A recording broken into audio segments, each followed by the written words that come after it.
月姫と申す者にて候。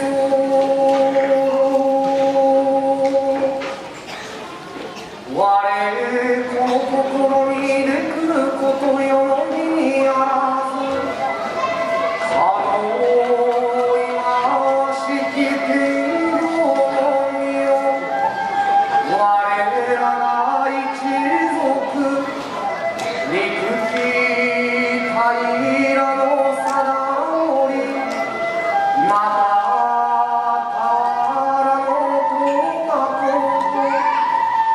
藤原の秀里のため、父正門はあえなき最後を遂げられしは、さても口をしきことにて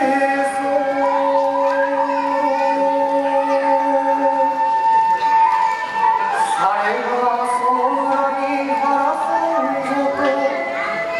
日頃信心にたす貴船の宮代に名のか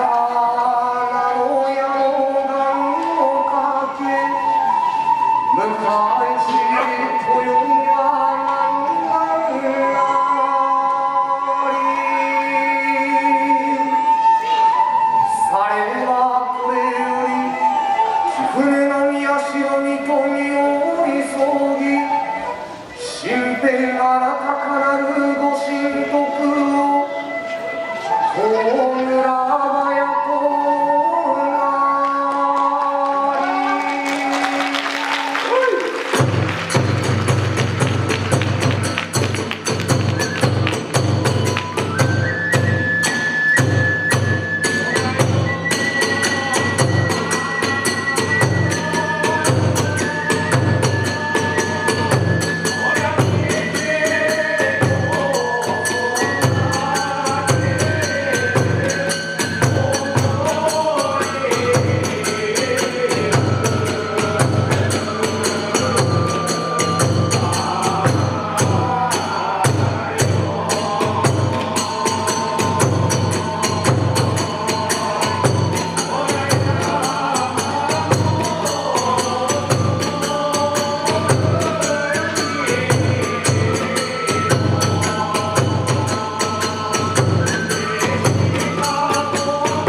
その国の指しの地へと立ちこい。